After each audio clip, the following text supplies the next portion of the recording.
Hello मेरे दोस्तों, स्वागत है आप सभी का आपके अपने YouTube channel SS study matter पर। दोस्तों हम लोग देख रहे हैं सेमेस्टर 2 का introduction to tourism minor paper minor 2A का बहुत ही इंपॉर्टेंट क्वेश्चन जो है पर्यटन के विभिन्न प्रकारों एवं इनके महत्व का वर्णन करें। ठीक है, लास्ट टाइम का ये आपका वीडियो है, पर्यटन के विभिन्न प्रकारों एवं इनके महत्व का वर्णन करें। एक कुछ इंपॉर्टेंट क्वेश्चन करा दिया गया और कुछ जो है 1-2 घंटे में करा दिया जाएगा। ठीक है, यही आपको देख के जाना, यही समय से आपका पूछा जाएगा। क्वेश्चन क्या पूछ रहा है कि पर्यटन के विभिन्न प्रकारों एवं इनके महत्व का वर्णन करें। दोस्तों चैनल पर नए थे तो चैनल को सब्सक्राइब कर लीजिए, साथ ही अपने दोस्तों तक इस वीडियो को शेयर कर दीजिए ताकि वे लोग भी लास्ट टाइम में तैयारी कर सकें। ठीक है, आइए समझते हैं इसके आंसर को। तो क्या लिखा है कि पर्यटन एक ऐसा गतिविधि है जिसमें लोग अपने सामान्य वातावरण से बाहर जाकर विभिन्न स्थानों का भ्रमण करते हैं। पर्यटन के बारे में मैंने पहले ही वीडियो में बता रखा है, आप उसको भी लिख सकते हैं या फिर आप सिर्फ यही लिखेंगे तब भी आपका आंसर बहुत ही अच्छा रहेगा। ठीक है, क्या लिखा है कि पर्यटन एक ऐसी गतिविधि है जिसमें लोग अपने सामान्य वातावरण से बाहर जाकर विभिन्न स्थानों का भ्रमण करते हैं। यह मनोरंजन, शिक्षा, सांस्कृतिक समझ, धार्मिक अनुभव या विश्राम के लिए किया जाता है। पर्यटन के विभिन्न प्रकार और उनका महत्व इस प्रकार है। यहाँ पर विश्राम का मतलब आराम है। ठीक है, ऐसा नहीं कि सो जाना, आराम, हाँ वही सो जाना ही मतलब आराम। ठीक है, आराम करने के लिए जाते हैं लोग। आगे क्या लिखा है कि जो पर्यटन के विभिन्न प्रकार है उनका महत्व नीचे लिखा हुआ उसको हम लोग देखेंगे। ठीक है, तो आइए समझते हैं। सबसे पहला है आपका प्राकृतिक पर्यटन। सबसे पहला जो प्रकार है वो है आपका प्राकृतिक पर्यटन। क्या लिखा है कि प्रकृति की सुंदरता और अद्वितीयता का अनुभव, जैसे पहाड़, समुद्र तट, जंगल, झरने और राष्ट्रीय उद्यानों का दौरा करने के लिए किया जाने वाला पर्यटन क्या है, प्राकृतिक पर्यटन कहलाता है। कहाँ पर, तो जो प्राकृतिक चीजें उनका पर्यटन करने, उनको घूमने को, उनको देखने को, अनुभव करने को जब लोग एक स्थान से दूसरे स्थान को जाते हैं उसको बोलते हैं प्राकृतिक पर्यटन। आगे लिखा है कि इससे पर्यावरण के प्रति जागरूकता बढ़ता है, मानसिक और शारीरिक स्वास्थ्य को सुधारता है और स्थानीय समुदायों के लिए आय के स्रोत प्रदान करता है। इससे क्या होता है, तो ये जो मानसिक या फिर शारीरिक स्वास्थ्य को सुधारता है, तंदुरुस्त बनाता है।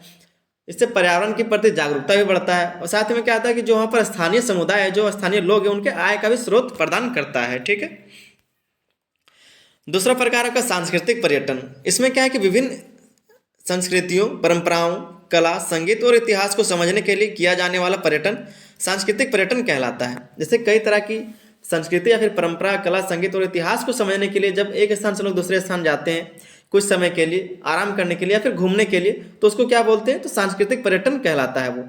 जैसे ऐतिहासिक स्थलों, त्योहारों और संग्रहालयों का भ्रमण, जैसे ऐतिहासिक स्थल जाने को या फिर किसी त्यौहार में शामिल होने को, जो हमारी संस्कृति नहीं है, हमारे दूसरी संस्कृति है हमारे देश की या फिर किसी भी देश की, जब वहाँ पर लोग जाते हैं उस त्यौहार को मनाने के लिए, या फिर संग्रहालय का, म्यूजियम का जब भ्रमण करते हैं लोग, घूमने को जाते हैं, तो इस तरह के जो पर्यटन उसको क्या बोलते हैं, सांस्कृतिक पर्यटन। ठीक है, इससे विभिन्न संस्कृतियों के प्रति सम्मान और सहिष्णुता बढ़ता है, सांस्कृतिक धरोहरों के संरक्षण को प्रोत्साहित करता है। ठीक है, तीसरा आपका है घरेलू पर्यटन।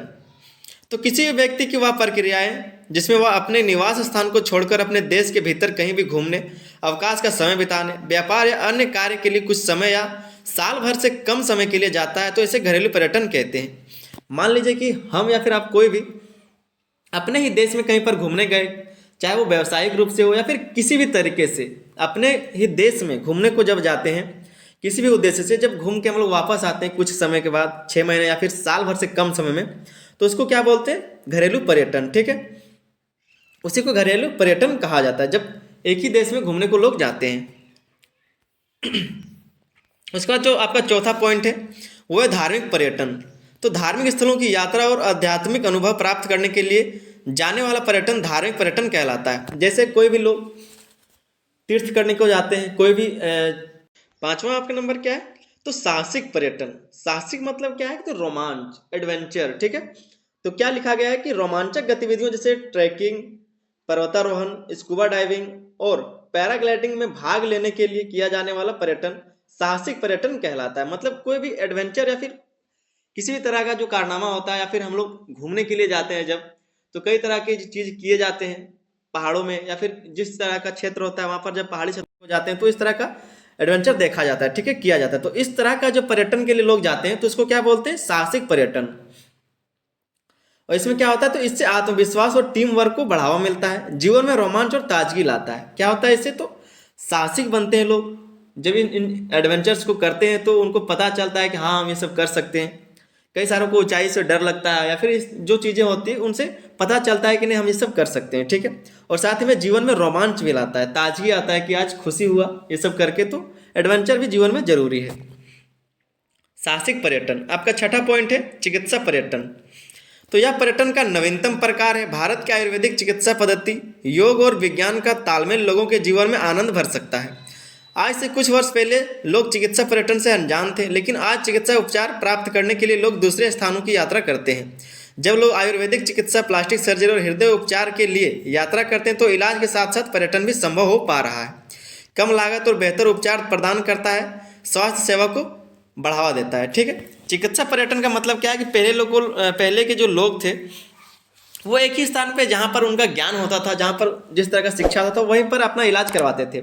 लेकिन आज का जो समय है, विदेश से लोग इंडिया आते हैं या फिर इंडिया से लोग विदेश जाते हैं, तो क्या है कि इलाज के साथ साथ उनका पर्यटन का भी सपना पूरा होता है, पर्यटन भी वो कर लेते हैं, ठीक है। तो इस तरह का जो चीज़ है आज ही देखा जा रहा है, पहले ये सब नहीं था। और इससे जो है क्या चीज़ होता है, तो स्वास्थ्य सेवा क्षेत्र में जो उसमें बढ़ावा होता है, साथ ही में बेहतर उपचार भी मिल पाता है, ठीक है। मतलब अगर आपके पास पैसे कम है और कोई क्षेत्र ऐसा है जहाँ पर कम पैसे में अच्छा इलाज होता है, तो आप क्या करेंगे, यहाँ से आप वहाँ पर चले जाएंगे। एक तो आपका पर्यटन भी हो गया और दूसरा कि आपका इलाज भी सही से हो गया। तो इस तरह से क्या होता है, ये एक चिकित्सा पर्यटन कहलाता है।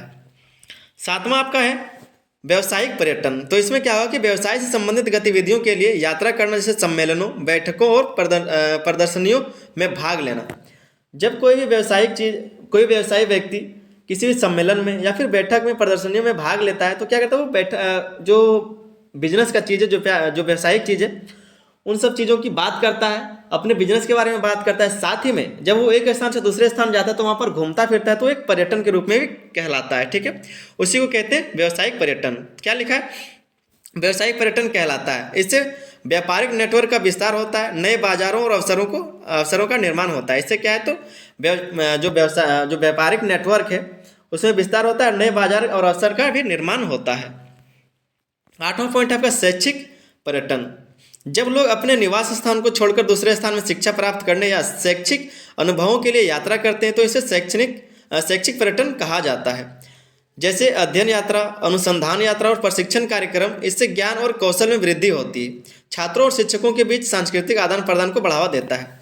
जब कोई भी लोग एक स्थान से दूसरे स्थान पढ़ने के लिए जाते हैं, अनुसंधान के लिए जाते हैं या फिर कोई भी शिक्षा से रिलेटेड कोई भी काम करने के लिए जाते हैं, तो उससे क्या कहा जाता है, तो शैक्षिक पर्यटन कहा जाता है। इससे क्या होता है, तो इससे ज्ञान और कौशल में वृद्धि होता है। छात्रों और शिक्षकों के बीच सांस्कृतिक आदान प्रदान का भी बढ़ावा होता है। जो सांस्कृतिक चीज़ें उनमें आदान प्रदान भी होता है छात्र और शिक्षक के बीच। फिर आपका पर्यटन का महत्व, कुछ पर्यटन के महत्व दिए हैं उसको देख लेते हैं। आपका है आर्थिक विकास। पर्यटन का जो महत्व है, सबसे पहला है आपका आर्थिक विकास। तो आर्थिक में कैसे विकास होता है, तो पर्यटन स्थानीय और राष्ट्रीय स्तर पर आय का प्रमुख स्रोत है। पर्यटन जो है वो स्थानीय और राष्ट्रीय स्तर पर आय का प्रमुख स्रोत है। इससे क्या है कि आर्थिक विकास होता है। रोजगार सृजन, तो होटल, परिवहन और पर्यटन से जुड़े अन्य क्षेत्रों में रोजगार उत्पन्न करता है। जब लोग कहीं पे घूमने जाते हैं तो वहाँ पर होटल बनाए जाते हैं, क्योंकि जब लोग वहाँ पर आएंगे तो रुकेंगे, ठीक है। और जब होटल बनेगा तो खाने पीने के लिए भी होगा, सब कुछ खाने पीने के लिए लोग आएंगे जाएंगे, ठीक है। तो ये सब चीज़ें होता है, तो ये सब क्या है, तो रोजगार भी उत्पन्न करता है। फिर है संस्कृति संरक्षण। तो पर्यटन से प्राप्त आय का उपयोग सांस्कृतिक और ऐतिहासिक धरोहरों के संरक्षण में किया जाता है। जो भी हमारा धरोहर है, हेरिटेज साइट से, वो क्या होता है, तो उनका संरक्षण किया जाता है। जो सांस्कृतिक या फिर ऐतिहासिक धरोहर है उनका संरक्षण किया जाता है इन्हीं पर्यटन के पैसों से।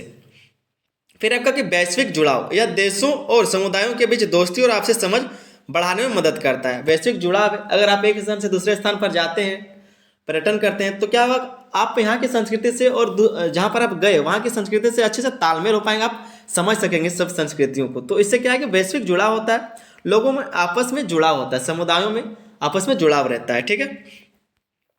फिर क्या लिखा है कि पर्यटन न केवल मनोरंजन का माध्यम है बल्कि यह व्यक्तियों और समाज के विकास के लिए महत्वपूर्ण है, ठीक है।